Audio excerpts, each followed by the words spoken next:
Vamos ouvir a palavra do Senhor? Quantos querem ouvir a palavra do Senhor nessa noite? O pastor vai estar ministrando a palavra do Senhor. Que a igreja fique atenta. Se tiver alguém na lateral, por favor, entre. Fique ligado, irmãos. Não quero ver ninguém conversando. Quero ver você ligado com Deus para ouvir aquilo que Deus e receber aquilo que Deus preparou nessa noite para mim e para você.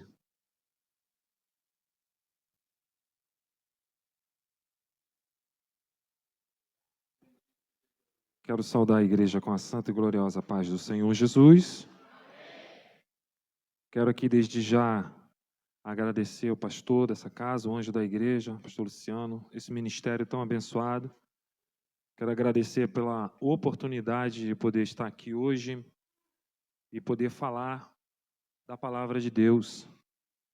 O Senhor ele já tem falado muito aqui nesse lugar hoje, e quando eu, ao cultuar e observar o andamento do culto, eu percebi o porquê Deus me deu, então, esta palavra para a sua igreja nessa noite.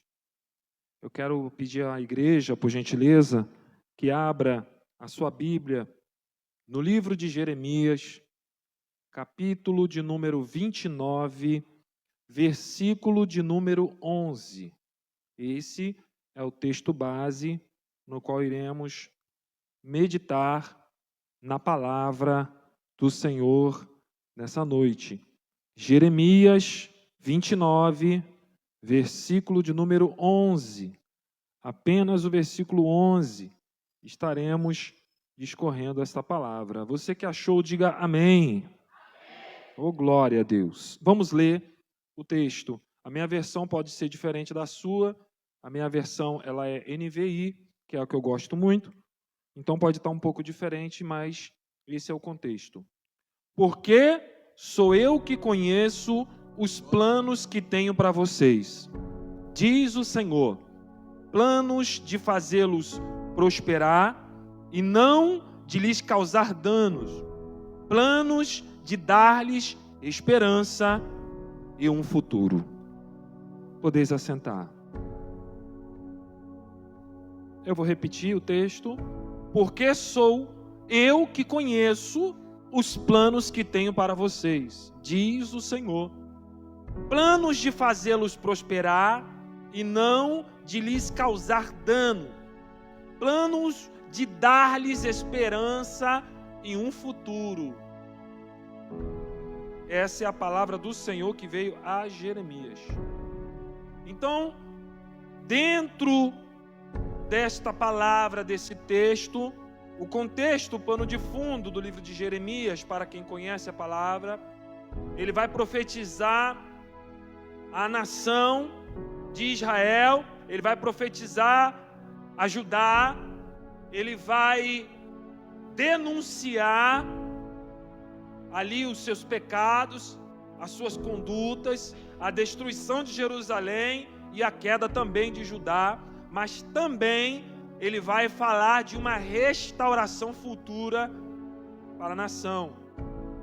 Então aqui, Jeremias também, ele dentro desse contexto, ele vai anunciar o cativeiro de Judá, que ali ia durar 70 anos. E ali também, nós vamos observar que o que o povo precisava, o que o povo estava precisando naquele momento, em que no capítulo 29, em que Deus agora vai falar através da boca de Jeremias para o povo. Deus está dizendo aqui que Ele tem os planos na sua mão, que os planos pertencem a Ele, que é Ele que sabe como Ele vai fazer para que o seu povo, que Ele escolheu, irá se comportar ou receber. Deus está dizendo através da boca do profeta. Eu não venho falar do ministério profético de Jeremias, até mesmo porque todos já conhecemos em que Jeremias é chamado dentro de um contexto muito difícil para um profeta, que ele enfrentaria muitas dificuldades, como enfrentou, que também enfrentaria muita perseguição, assim também como ele enfrentou. O contexto desta palavra aqui é que agora Jeremias está sendo usado por Deus para dizer para aquela nação: vocês serão levados cativos dessa terra, mas passar um período de tempo, e vocês retornarão a essa terra novamente, só que agora não retornarão da mesma forma que vocês saíram. Vocês vão retornar e eu, que tenho todo o controle e os planos nas minhas mãos, irei providenciar algo poderoso para vocês. Então, em primeiro lugar aqui, o que o povo precisava, além da correção dos seus pecados, isso incluía uma mudança de conduta e um avivamento genuíno. E o que é avivamento? Irmãos, eu estava lendo aqui sobre essa palavra avivamento. É um ato de se avivar, ou seja, de se tornar mais vivo, mais ativo, mais intenso, despertado e nítido. Este é um termo bastante usado no ambiente cristão para se referir ao período de renovação espiritual. Avivamento espiritual consiste no reforço da fé em Deus pelos crentes. Em suma, avivamento então é mudança de conduta.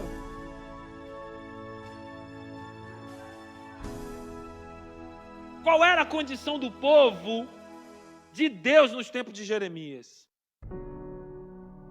No versículo 8 do capítulo 2 de Jeremias, essa era a condição do povo. Está escrito: os sacerdotes não me perguntaram pelo Senhor, os intérpretes da lei não me conheciam, e os líderes do povo se rebelaram contra mim, e os profetas profetizavam em nome de Baal, seguindo deuses inúteis. Esta era a condição do povo quando Jeremias é levantado por Deus para profetizar. Então aqui nós vemos que os sacerdotes, eles não buscavam mais o Senhor. Os que se diziam intérpretes da lei não conheciam a palavra como deveriam. Os líderes já não queriam mais saber de Deus, se rebelaram. E os profetas profetizaram em nome de Baal, segundo os deuses inúteis. Então eu meditando dentro desse contexto, você fala: poxa, mas que palavra é essa? Nossa, é um culto de avivamento. Irmão, tem algo de Deus para você dentro desse contexto, nesta palavra, que Deus ele botou no meu coração para falar comigo e falar contigo nessa noite. Em primeiro lugar, irmãos, Deus permite e promove mudanças radicais para que o povo, mal acostumado e acomodados em seus pecados e delitos, Deus ele é especialista em promover mudanças radicais. O primeiro ponto a se meditar aqui é que Deus ele está sempre trabalhando em nosso favor, mas ele também é especialista em mudar o cenário.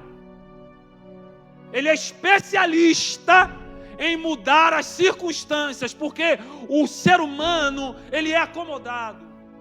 O ser humano ele acaba se acomodando com muitas coisas. Então Deus ele permite vir a mudança para que você venha ser gerado de uma outra forma.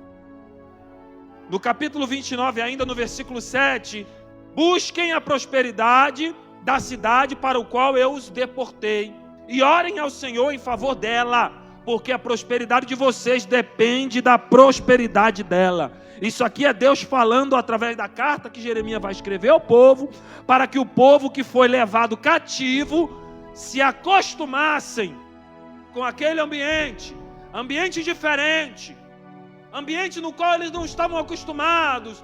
Aquele povo estava acostumado na sua cidade, dentro do seu contexto, eles estavam ali, não queriam mais saber de Deus. Deus agora vai fazer assim: vou mudar o cenário, vou mudar o ambiente, porque esse povo precisa aprender algo especial ao meu favor. Em primeiro lugar aqui, irmãos, quando Deus ele vai mudar o ambiente do povo, o povo vai ser deportado para a cidade de Babilônia por Nabucodonosor. A Bíblia vai dizer que não foi todos que foram levados cativos para a Babilônia. Se você parar para analisar o contexto desse texto, você vai analisar e entender que esse povo que Deus separou e levou deportado para a cidade era um povo no qual Deus tinha projeto. Deus tinha projeto. Mas pastor, estão sendo levados cativos. É verdade, a mudança mudou, as circunstâncias são pesadas, eles estão sendo levados contra a sua vontade, estão perdendo seus lares, seu ambiente, a paz que eles tinham antes não tem mais, porque Deus tem projeto, e Deus, quando tem projeto, Ele muda as circunstâncias, mas Ele sabe o que está fazendo. Deus está mudando o cenário para o povo. Talvez para você também. Pois você está no centro da vontade de Deus. Irmãos, e o tempo, só Ele sabe quanto vai durar. Tem pessoas que estão perguntando a Deus: até quando, Senhor? Oh, glória! Meu Senhor, Deus me manda aqui hoje para te dizer: o tempo é meu, eu sou o dono do tempo, sou eu que te coloquei lá e sou eu que vou mudar as circunstâncias. Irmãos, é muito interessante nós entendermos esse contexto desse povo que é levado para Babilônia. Porque a gente pensa assim: poxa, aquele povo ali perdeu, já era. Não, Deus está tirando o povo ali daquele contexto da cidade para preservar aquele povo no meio do cativeiro. Só que havia muitos desafios, porque no meio da mudança de circunstâncias que você está vivendo, alguém vai tentar te ludibriar, alguém vai tentar te enganar, as mensagens vão ser distorcidas, falsos profetas se levantarão. O desafio é, no meio das circunstâncias adversas, manter o foco em Deus, manter o foco na verdades de Deus. Esse era o desafio. Isso me leva ao segundo ponto, que as provações permitidas por Deus é para te fazer uma pessoa melhor. Eu não vou ser prolixo, eu não vou me demorar. Mas as provações permitidas por Deus é para te fazer uma pessoa melhor. No livro de Jó, capítulo 42, versículo 2, diz: bem sei eu que tudo podes, e que nenhum dos teus pensamentos pode ser impedido. Se você observar o versículo 5 e 6 do capítulo 42, meus ouvidos já tinham ouvido ao teu respeito, mas agora os meus olhos te viram. Por isso me menosprezo a mim mesmo e me arrependo no pó e na cinza. Jó, ele teve testemunho de Deus. Deus deu testemunho de Jó ou não deu? Homem bom, fiel, se aparta do mal. Mas existia algo ainda em Jó que precisava ser tratado. Então Deus agora permite a adversidade vir. Jó vai perder tudo. Jó vai perder riqueza. Jó vai perder os filhos. Jó vai perder o seu lar, seus bens. Vai ficar coçando as feridas com um caco de telha na cinza da cidade, sentado sobre o lixo. Mas é lá que Deus estava trabalhando na vida de Jó. Agora Jó, ele vai ser chamado para viver na sua vida um relacionamento genuíno, um relacionamento verdadeiro. O que Deus está dizendo aqui para o povo: eu estou te chamando para um relacionamento particular, eu quero algo mais pessoal contigo.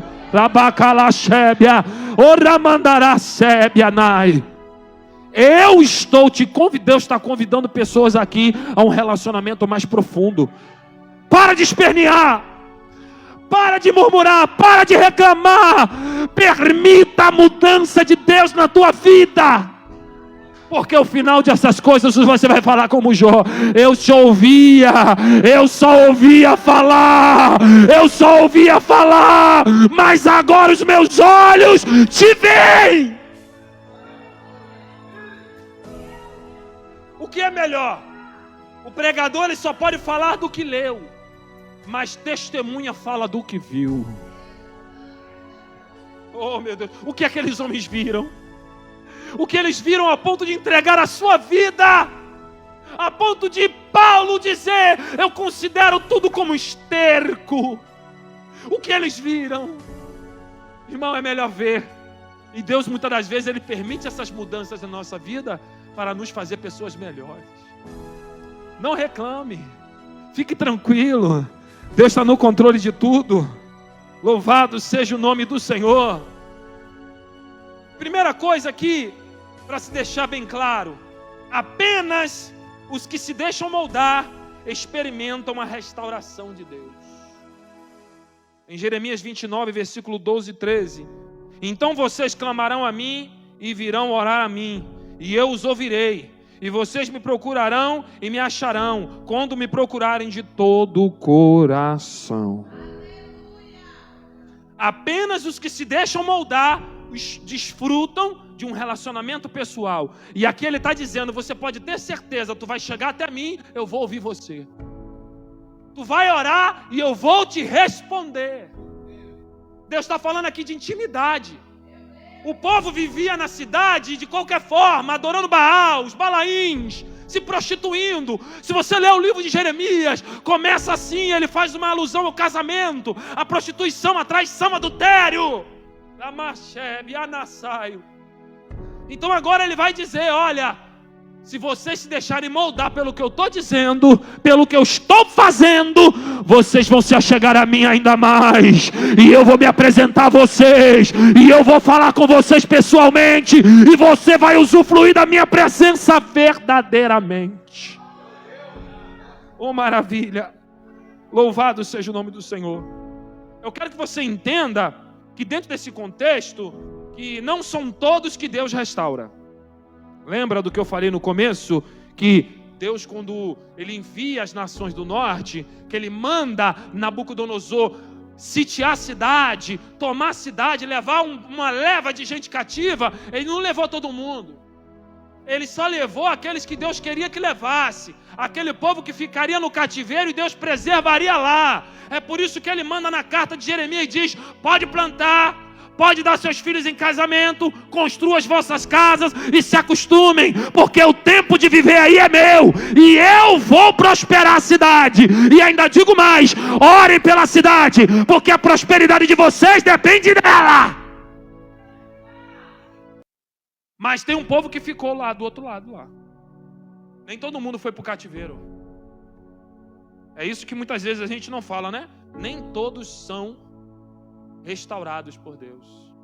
Olha o que está escrito em Jeremias 29, do versículo 16 ao 19. Olha o que diz. Mas assim diz o Senhor, sobre o rei que se assenta no trono de Davi, isso aqui é para Judá, e sobre todo o povo que permanece nesta cidade, seus compatriotas que não foram com vocês para o exílio, assim diz o Senhor dos Exércitos, enviarei a guerra, a fome e a peste contra eles, lidarei com eles como se lida com figos ruins, que são intragáveis, e eu os perseguirei com a guerra, e a fome e a peste, e farei deles objeto de terror para todos os reinos da terra, maldição e exemplo, zombaria e afronta entre todas as nações para onde eu os dispersei, porque eles não deram a atenção às minhas palavras, declara o Senhor, palavras que enviei pelos meus servos e os profetas, e vocês também não deram atenção,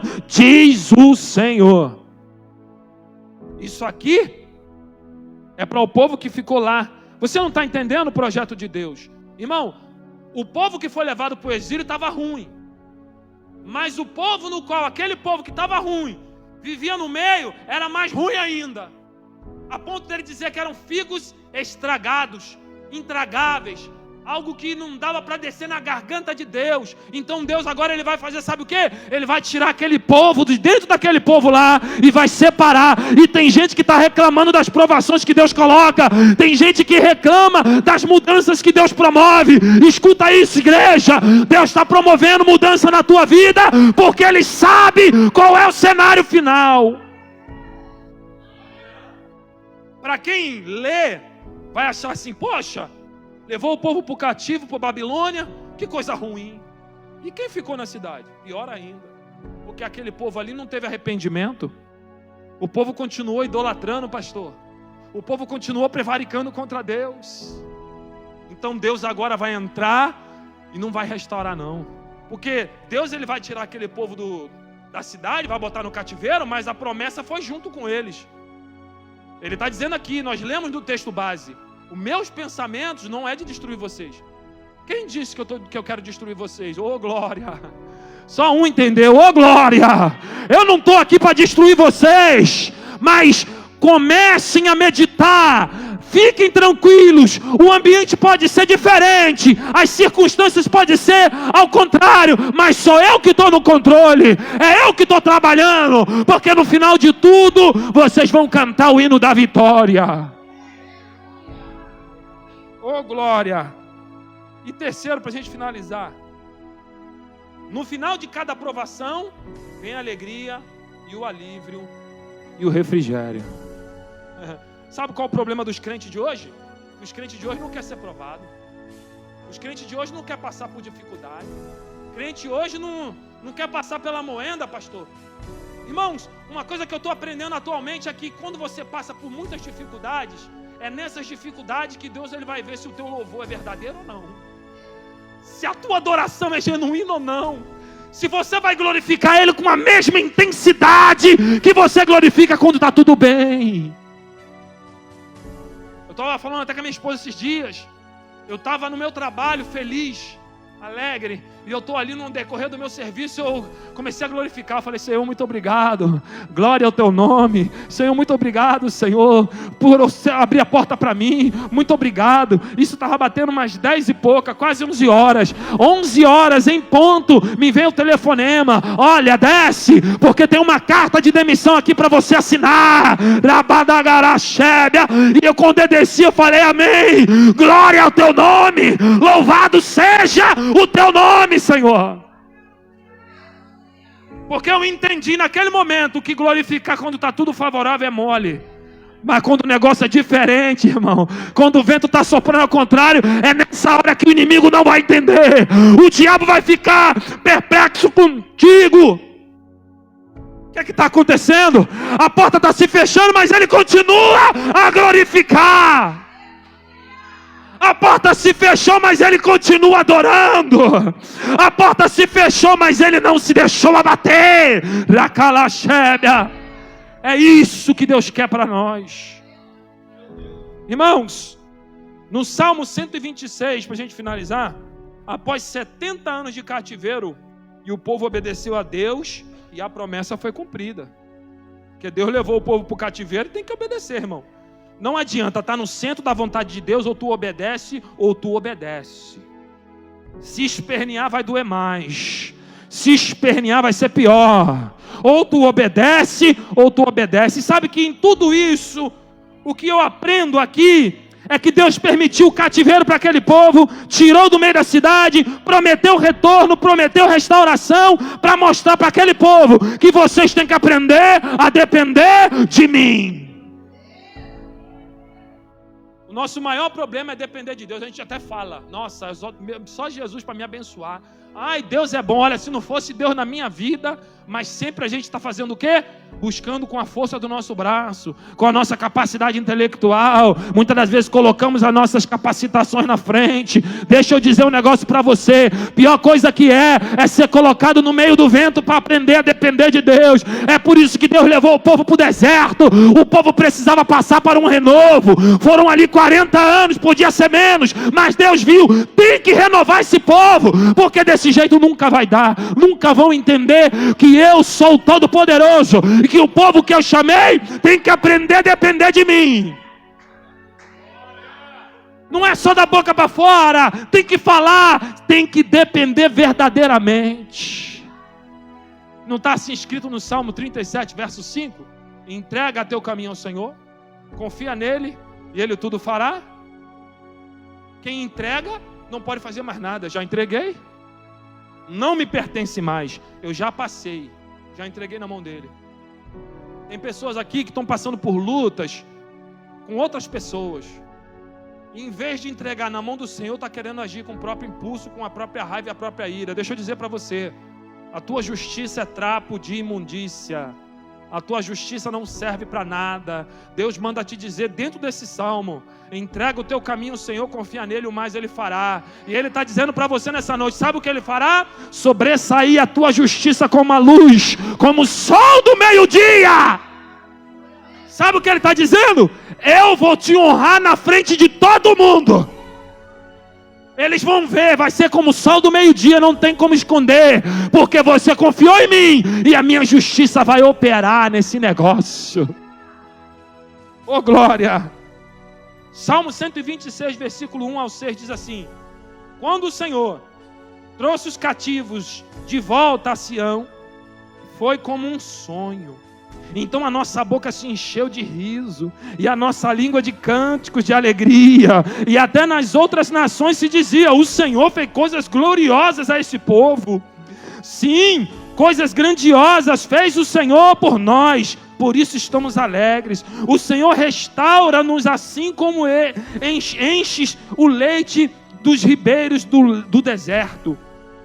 Aqueles que semeiam com lágrimas, com cânticos se alegrarão e chorarão.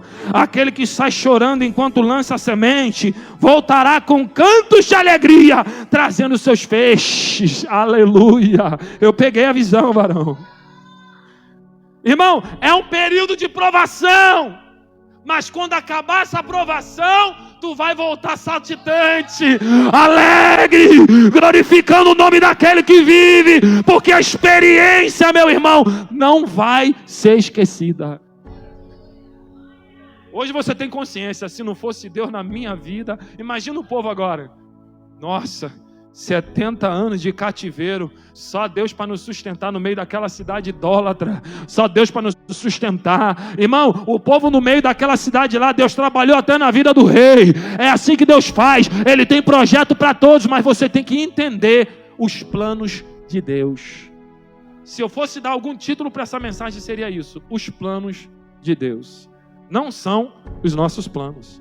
É por isso que às vezes, irmão, eu estava pensando, a gente se choca muito contra a vontade de Deus, porque a gente quer colocar as nossas vontades. E para mim finalizar aqui, eu quero ler aqui o texto de Romanos, capítulo 5, do versículo 1 ao versículo 5. Irmãos, as provações servem para nos aperfeiçoar.